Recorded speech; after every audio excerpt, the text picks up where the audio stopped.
Ok, niños, buenos días. Bienvenidos a esta clase de estudios sociales de hoy, 12 de enero del año 2022. Vamos a ver hoy día el tema los años recientes. Ustedes en días anteriores pues expusieron acerca de estos presidentes, ¿verdad? Sobre Abdalá Bucaram, sobre Yamil Maguad, sobre Lucio Gutiérrez, que eh, fueron presidentes electos, porque los otros fueron presidentes, pero por destitución de los anteriores. Entonces, estos fueron electos por voto popular, ¿ya? Pero, por ejemplo, la vicepresidenta y el presidente del Congreso, que fueron presidentes después de Abdalá Bucaram, fueron elegidos porque él fue destituido. Lo mismo con Yamil Maguad, con su vicepresidente, que era Gustavo Noboa, ¿verdad? Y Yamil Maguad, que su vicepresidente era Alfredo Palacio. Entonces aquí vamos a ver un poco qué es lo que sucedió. Y por favor, Ezequiel, ¿puedes leer el Explora? Si lo tienes en tu libro, por favor, el Explora de la página 164, donde dice con rojo Explora. Lee lo que dice ahí, por favor. En la unidad anterior vimos que los últimos años del siglo XX fueron años muy difíciles para nuestro país. La crisis económica había producido un fenómeno masivo de migración hacia el exterior. Las personas habían perdido la fe en el país. Ok, muy amable. Entonces, exactamente, ¿verdad?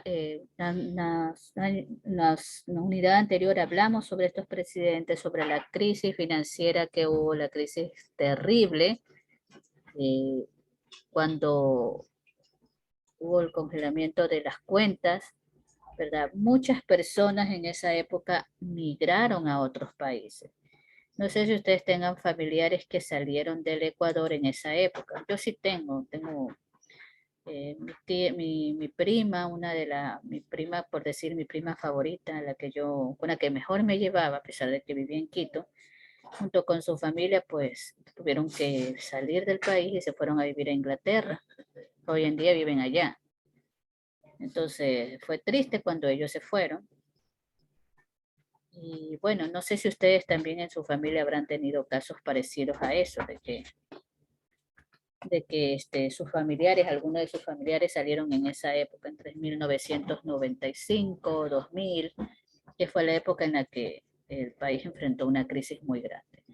Entonces, ustedes pueden averiguar después con sus padres si tienen familiares que durante esa época de crisis migraron a otros países, o sea, migraron hacia el exterior. Vamos a ver ahora el Ecuador a finales del siglo XX y comienzos del siglo XXI. Por favor, Yaret, ¿puedes leer?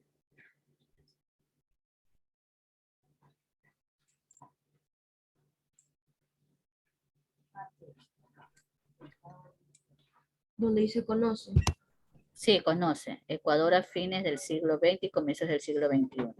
Entre 1997 y 2007, el Ecuador vivió un periodo caracterizado por dos fenómenos: la crisis económica como producto del sobreendeudamiento externo, la inflación y el colapso del sistema bancario. La crisis política como resultado de la crisis económica y la falta de liderazgo político, con la que el país tuvo 7 presidentes en 10 años, y los 3 que fueron elegidos en elecciones populares: Abdalá Bucaram, Yamil Maguad y Lucio Gutiérrez, no terminaron su mandato, sino que fueron destituidos del poder. Ok, listo. Esto que yo he señalado es lo que ustedes van a poner hoy día en su resumen, ¿verdad? Ecuador a fines del siglo XX y comienzos del siglo XXI. Pues como lo dijo Jared y ya lo dije yo anteriormente, ¿verdad? Sí, digamos, 1997, tal vez un poquito antes, hasta el año 2007, el Ecuador vivió un periodo terrible, muy, muy, muy difícil. Yo recuerdo que las personas se sentían derrotadas, se sentían decepcionados. muchos perdieron sus trabajos, muchos perdieron sus ahorros, porque en esta época, como lo dijo Jared, ¿verdad? Como lo leyó, hubo un sobreendeudamiento de la deuda externa, ¿verdad? Y el país tenía un pago de deuda externa terrible. La inflación subió muchísimo, nuestra moneda se devaluó completamente, llegando a costar $1 25,000 sucres. Ahí ya fue cuando se congeló, porque si no iba a ser mucho peor todavía.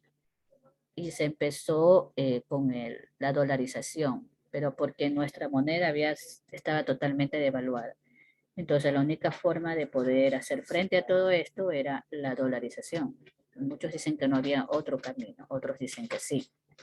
Pero bueno, hoy en día estamos dolarizados. Ustedes creo que, no sé si en alguna vez habrán visto un dólar, digo un sucre, una moneda de sucre, no sé si sus padres conserven. Yo los tengo guardados en mi caja de recuerdos, tengo que buscarla. El único billete que no tengo es el de 50,000 sucres, porque obviamente 50,000 sucres eran 50,000 sucres, ¿no? Entonces ese no lo tengo, pero de todos los billetes y monedas anteriores sí los tengo, guardaditos, pero los tengo. La época en que existía el sucre. También el sistema bancario colapsó, muchos bancos quebraron, como ya les dije anteriormente, hubo el congelamiento de deudas, muchas personas perdieron los ahorros de toda su vida. Fue muy difícil esa época. Yo recuerdo cómo las personas con carteles salían a reclamar que les sean devueltos sus dineros, que había sido producto del esfuerzo de toda la vida. Una época bastante complicada. Sumado a eso, pues la crisis económica causó también la crisis política, ¿verdad? Cuando hay crisis económica, existe crisis política, donde no había un solo presidente que terminara todo su mandato. Los 3 presidentes que fueron electos, los 3 fueron destituidos, fueron sacados, abandonaron su cargo, no estuvieron ahí, fueron asumidos por sus vicepresidentes, y en una de esas, por ciertas reglas que no estaban claras, pues hasta el presidente del Congreso llegó a ser presidente del Ecuador. Entonces, como les dije, fue una etapa muy difícil, ¿verdad? Entonces, ese es lo que estaba sucediendo en esa época. ¿Ya? Entonces, ustedes tienen que, si ya subrayaron, me dicen para poder avanzar. Solamente de aquí, solamente todo este párrafo de aquí, todo este párrafo es lo que tienen que copiar como resumen. ¿Ok? Vamos. Ok, qué bueno, déjame que me olvidé de borrar una rayita. Listo. Entonces, el petróleo era una fuente de ingreso nacional muy, nuestro país es considerado petrolero, ¿verdad? La mayoría de sus ingresos se fundamentan en el petróleo. Entonces, vamos a ver que dice que el petróleo, en la actualidad, por eso les digo, en la actualidad, nuestro país sigue dependiendo del petróleo. En el año 2020 hubo una crisis petrolera que creo que el barril del petróleo llegó a costar como 0.05 centavos el barril. O sea, terrible, totalmente terrible. Y eso pues perjudicó a nuestro país. Siempre se ha dicho que se debe buscar otras formas de ingreso para nuestro país. Nuestro país tiene muchas otras formas de hacerlo, pero sin embargo seguimos dependiendo del petróleo como principal fuente de ingreso. Para el 2016, ¿verdad? El presupuesto del Estado fue proyectado con un precio del barril del petróleo de $35. Pero vamos a ver que en el 2007 el precio del barril estaba a $97, o sea, excelente, pero habíamos enfrentado una crisis económica terrible. Pero el precio, ese es el problema, el precio del petróleo varía constantemente. Como dice aquí, la variación del precio del petróleo en el mercado internacional afecta a la economía del Ecuador y la de otros países como Venezuela y otros que son también países petroleros. Y por eso es que se depende recursos para financiar económicamente, es decir, de préstamos para poder solventar las necesidades cuando los precios del barril pues, está por los suelos, ¿no? Entonces, como dice aquí, debido a que no se ha logrado consolidar modelos de desarrollo económico que no dependan de las materias primas. El petróleo es una materia prima, porque del petróleo le salen muchas otras cosas, pero nosotros somos exportadores de la materia prima. Siempre se ha dicho que se debería, estas materias primas se las debería también hacer algo en nuestro país para así poder solventar los gastos y todo esto. Pero se continúa solamente exportando la materia prima y no aprovechándola para hacer otras cosas. Otra cosa muy importante que dice aquí es que hay que recordar que en el año 2000, ¿se acuerdan que yo les dije que en el año 2000 el Ecuador cambió la moneda del sucre por el dólar como moneda oficial? En los años anteriores ya se venía poco a poco con ese cambio, pero ya me acuerdo tanto que fue el 13 de septiembre del año 2000 cuando ya nuestro país se dolarizó por completo.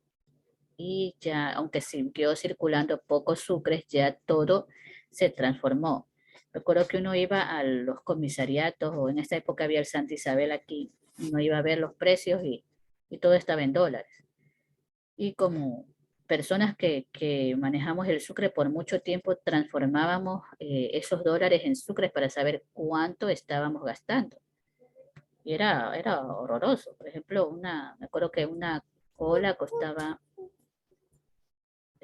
como 50 centavos y eso era 12.500 sucres. Entonces, 12.500 sucres eran 12.500 sucres. Pero ya transformados a dólar era otra cosa. Pero al principio sí fue bastante complicado porque uno todo lo transformaba a sucres, hasta que poco a poco uno fue cambiando eso y ya, pues a veces uno dice como, ¿cuánto sería esto en sucres? Pero ya no es como antes que uno veía todo y se le horrorizaba a uno los precios que había. En 1997, como dice aquí, el sucre correspondía a 3.983 sucres para un dólar, es decir, no era tanto. Pero en el año 2000, 25.000 sucres era un dólar. Entonces eso era demasiado, imagínense. En 1997, 3.983 sucres eran un dólar. Pero en el año 2000 subió a 25.000 sucres. Y eso, o sea, miren, no habían pasado que ¿cuánto? 3 años. Y se subió de una manera terrible. O sea, más del 100%. Y bueno, en el 2015 el dólar de los Estados Unidos por dólar, o sea, ya no tenemos el sucre para ver la diferencia. También en la inflación, ¿qué es la inflación? La inflación es el aumento de los precios para el consumidor, es decir, para nosotros, durante un periodo determinado. Con la dolarización, la inflación se redujo considerablemente. En 1997 la inflación era del 31%. En el año 2000, donde todo era un caos y era terrible que les estuve hablando, llegó a ser el 96% de la inflación, es decir, terrible la inflación. Y en el 2007 bajó al 3,32%, o sea, mucho más bajo que cuando teníamos el sucre. Y en el 2015, bueno, subió unos centavos que fue al 3,9%. Entonces, el costo de la canasta familiar, ¿a qué se refiere esto? Todos tenemos una canasta familiar donde están los productos básicos, los más necesarios, los más importantes.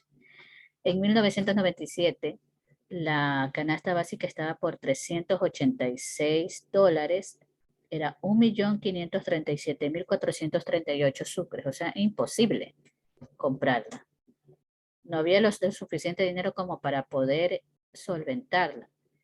En el año 2000 fue $178,75. Ya recuerden que en esa época ya nos dolarizamos. En el 2007, 453,97 y en el 2015, 673,21. Pero aún así el sueldo básico está por debajo de ese precio. O sea, el salario básico ahorita es de $425. porque subieron 25, estaba en 400, ahora está 425, pero sigue siendo, estamos muy por debajo del costo de la canasta familiar. Es decir, que los ecuatorianos no vivimos con los alimentos completos que necesitaríamos, la canasta familiar. Aquí justamente hablando del salario básico, es decir, lo mínimo que puede ganar una persona, que debería ser. En el 97 era de 25 dólares, es decir, 100.000 sucres. Yo me acuerdo que eso yo ganaba en esa época, 105, ganaba 105, ganaba 105.000 sucres, que eran como un poco más de 25 dólares. En el 2007, este sueldo básico pasó a ser 170. Como ustedes pueden ver aquí, muy por debajo de la, no tanto, pero por debajo de la canasta, del costo de la canasta familiar. Pero si ustedes pueden ver, en el 2015 el salario básico era de 354, pero la canasta familiar estaba a 673 dólares. O sea, 300 dólares, casi 300, sí, 300 dólares más de lo que una persona con un sueldo básico podía pagar. Entonces, todos estos años han sido muy difíciles. Ahora, demográficamente, es decir, cómo está distribuida la población, los habitantes, las ciudades más pobladas. Ya les digo, durante el año 1997, la población emigró al exterior, muchas personas viajaron. Tenemos que en el año 1997 había 12 millones de habitantes. Yo sí me acuerdo que cuando yo estaba en la escuela, como en séptimo año, octavo, bueno, ahorita octavo, en primer año de colegio, había 9 millones de habitantes. Hasta ahí yo me acuerdo. De 1997 aumentaron a 12 millones de habitantes. En el 2007, es decir, 10 años después, 14 millones de habitantes, es decir, 2 millones más. Y en el 2015 habían 16.379.533. Ahorita, como no ha habido un censo poblacional, no sabemos exactamente cuántos habitantes habrán en la actualidad, pero es mucho, un poco más que esto. A pesar de que la pandemia también ha mermado esos números, pero habría que, cuando sea el censo, podremos saber exactamente cuántos habitantes hay ahorita. En cuanto a la economía, el sector agrícola siempre ha sido la parte fuerte, por decirlo, del Ecuador, pero el problema es que no es lo único, ¿ya? Porque los problemas que se presentan en esto es que se depende del monocultivo. ¿Qué significa monocultivo? Cultivas un solo alimento, solamente arroz, o solamente maíz, o solamente verde, pero tampoco se puede exagerar porque la tierra también se debilita por cultivos en masa, por cultivar diferentes cosas. Entonces, dice aquí que si bien es cierto que hay una gran apuesta por los productos no tradicionales, como las frutas exóticas, los mariscos y las flores, también nosotros dependemos en gran medida del cultivo tradicional, como es el arroz, ¿qué más? El maíz, el verde, que son productos importantes. Ya, las flores también es algo que nosotros tenemos. Nuestro país está lleno de flores hermosas que son exportadas, pero no se ha convertido en el fuerte del país. ¿El fuerte quién sigue siendo? ¿Qué es lo que nosotros más exportamos? A ver, lo dijimos al principio. Nuestro país es exportador de petróleo. Petróleo. Cuando existen las flores, existe el banano, también a nivel internacional nuestro banano es muy conocido, muy cotizado. ¿Ya? En cuanto al sector financiero, ya se ha logrado superar la crisis bancaria de los años 90. Ahora, en esa época no podías hacer un préstamo, no podías sacar una cuenta, era incierto lo que podía suceder. Hoy en día ya los préstamos, hasta los bancos te ofrecen préstamos, te ofrecen tarjetas de crédito. Uno dice, no gracias, no me quiero endeudar. Pero así sucede, o sea, pero en esa época era imposible. Hoy en día ya, después del año 2015, ya ha sido un periodo que ya estamos en mejor, o sea, más estable. No es que estamos bien, pero la estabilidad que se generó ha sido mejor que en los años 90. Uno de los sectores de la economía que creció considerablemente desde el 2007 al 2014 fue la construcción. Se construyó mucho, hay muchos proyectos de vivienda. Se acrecentaron bastante en esa época. Encontramos proyectos de vivienda por todos lados. Por ejemplo, yo vivo en uno de esos proyectos en Villa del Rey. Otros pueden vivir en los Girasoles, otros pueden vivir en Mucho Lote, en Villa España, que son proyectos o son urbanizaciones que se han ido formando con el tiempo. Entonces, esto es lo que hoy en día pues ha surgido bastante la construcción. En el Estado, las empresas públicas se han fortalecido. No podemos dejar de reconocer que luego de la inestabilidad que se vivió hasta el año 2007, hubo bastante estabilidad en el seguro social. Antes, tú no podías conseguir una cita para hacerte ver en el seguro. Era muy difícil. Tenías que ir al lugar y esperar que te atendieran. Rogar porque pudieras hacerlo. Hoy en día ya tenemos hasta la facilidad de sacar las citas a través de la página web del IES. Hay cosas que sí han mejorado, las cuales no podemos dejar de reconocer. Y más que todo porque el Estado también ha dejado ingresar a empresas privadas también. Entonces, tiene que ser mejor que lo privado, ¿no?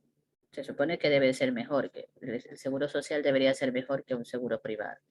Entonces esto, las condiciones competitivas permiten que las cosas tengan que mejorar. En el ámbito internacional, en el año 1997 nuestro país estaba internacionalmente mal. O sea, las personas no invertían ni $1 en este país porque estaba en crisis. Pero en el ámbito, como dice aquí internacional, nuestro país ha comenzado a buscar relaciones más equitativas, es decir, más estables con Estados Unidos, pero sin que este país intervenga en nuestras decisiones económicas y políticas. También se ha hecho negocios con China, ¿verdad? Con países asiáticos como China. Y en cuanto a la deuda externa, nuestro país ha continuado con procesos de endeudamiento con acreedores internacionales, es decir, que la deuda externa sigue y sigue creciendo. Pero esto es como nuestro país ha ido cambiando, ¿verdad? Desde finales del siglo XX, que era caótico, hasta ahora tal vez un poco más estable. No decimos que estamos bien, pero hay un poco más de estabilidad, que ya estamos en el año 2022. Claro que la pandemia, que no, aquí no se habla de la pandemia, ha ocasionado el cierre de muchas empresas, el quiebre de muchos lugares, pero bueno, estamos tratando de levantarnos. ¿Qué van a hacer? Van a trabajar en la página 167. Y la primera pregunta dice, escribe las consecuencias que para Ecuador ha tenido la adopción de la dolarización. ¿Ustedes creen que a partir de la dolarización el país mejoró? ¿El país empeoró? Recuerden que aquí estábamos hablando, aquí hablan de la dolarización. ¿Dónde es déjenme ver, dolarización? La moneda. Entonces aquí ustedes pueden sacar esa pregunta. La página 165. La otra pregunta dice, búsqueda de nuevos socios comerciales. Entonces, ¿ustedes creen que el Ecuador ha mejorado con la búsqueda de nuevos socios comerciales? Por aquí se hablaba también del ámbito internacional. Entonces, aquí ustedes pueden sacar la conclusión. Argumenta, dice, plantea tu razonamiento frente a las siguientes afirmaciones. El Ecuador ha experimentado un proceso de mejoría en cuanto a su economía a partir del año 2007. ¿Qué piensan ustedes? ¿Mejoró desde 1997 al 2007? ¿A partir del 2007 el Ecuador estuvo mejor? Sí, ¿verdad? Sí, la economía mejoró considerablemente. No en su 100%, pero estamos más estables. El salario básico unificado en Ecuador todavía no permite cubrir el costo de la canasta básica familiar. Eso lo vimos también. ¿Se acuerdan que vimos aquí? La canasta básica, 673,21 y el salario básico 354. ¿Permite o no permite cubrir el costo de la canasta básica? No. No, y hoy en día tampoco lo permite. Entonces aquí tienen que poner no. No permite todavía cubrir el costo de la canasta básica.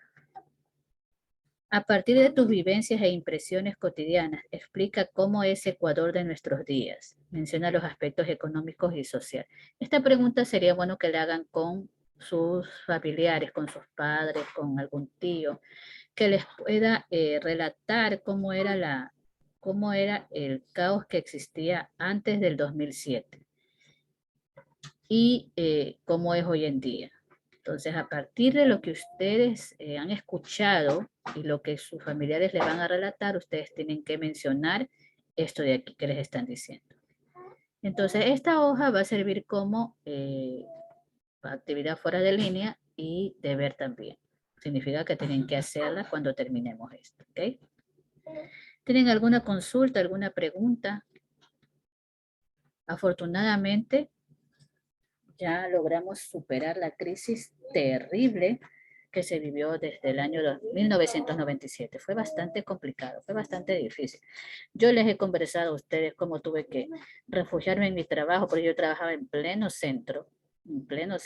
avenida 9 de octubre y Vélez.